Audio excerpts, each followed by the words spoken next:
अरुण चतुर्वेदी बाड़मेर पहुंचे हैं, जहां उन्होंने सेवा पखवाड़े और जीएसटी रिफॉर्म को लेकर सरकार के फैसले को ऐतिहासिक बताया है। उन्होंने कहा है कि इससे टैक्स कलेक्शन बढ़ेगा, हर वर्ग को लाभ मिलेगा। इस दौरान उन्हें मानेसर मामले में सचिन पायलट को जो है क्लीन चिट मिली है, उस पर भी अपनी प्रतिक्रिया दी है।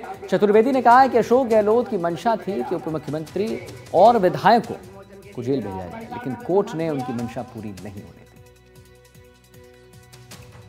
जीएसटी रिफॉर्म के बाद राजस्थान वित्त आयोग के अध्यक्ष अरुण चतुर्वेदी जी आज बाड़मेर पहुंचे हैं। क्या पूरा कार्यक्रम था सर? किस तरह की प्रतिक्रिया देख रहे हैं जीएसटी रिफॉर्म के बाद?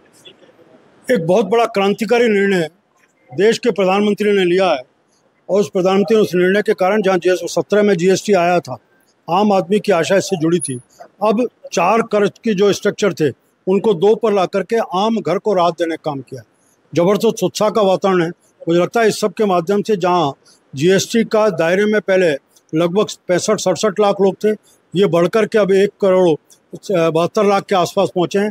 कर भी पहले जो 11 लाख करोड़ आता था वो बढ़कर के अब लगभग 23 लाख करोड़ पहुँचा है।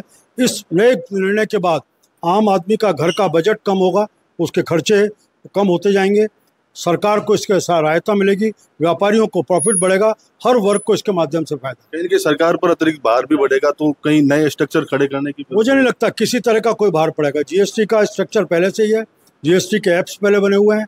तात्कालिक रूप से कोई अगर कहता लाभ होगा, जब वॉल्यूम बढ़ेगा तो अंतिम रूप से सरकार को फायदा। सर, सचिन पायलट को आज क्लीन चिट मिल गई है, एफआईआर लग चुकी है उस मामले में, मानेसर मामले में, क्या कहेंगे? नहीं, मुझे इसमें नहीं कहना है, कानून काम था। अशोक गहलोत जी खुद खुद के विधायकों, अपने मुख्यमंत्री खिलाफ एफआईआर दर्ज कर रहे थे, उनको जेलों में डालना चाहते थे, और आज उनकी रिहाई का एफआईआर लगने के बाद फिर उन्होंने अपना कोई वक्तव्य दिया है। उसमें स्पष्ट मुझे लगता है कि गहलोत जी के तो ये चाहते थे कि सचिन पायलट जेल में जाएं, और जेल में जाएंगे तभी मुझे शांति मिलेगी। कोर्ट ने उसकी मंशा को पूरा नहीं किया, न्याय सम्मत निर्णय किया है, इस कारण उनको पीड़ा होगी। सर, ये जो जीएसटी रिफॉर्म है, इससे कितना फायदा जो है आम आदमी को होगा, किस किस तबके तक ये? मैंने ये बताया कि आम आदमी, चाहे झोपड़ी में रहता हो, महल में रहता हो, हर व्यक्ति के बजट के ऊपर इसका लाभ होगा, सरकार को भी इसका लाभ फायदा होगा। बिल्कुल। ये राजस्थान वित्त आयोग के अध्यक्ष अरुण चतुर्वेदी थे। इन्होंने बड़ी बेबाकी से आज हमारे सवालों का जवाब दिया। इनका कहना है कि जो जीएसटी रिफॉर्म 2.0 हुआ है, इससे आम आदमी को कई फायदे होंगे, और साथ ही साथ इन्होंने कई मुद्दों पर खुलकर अपनी बात रखी। राजू माली, एनडीटीवी, बाड़मेर।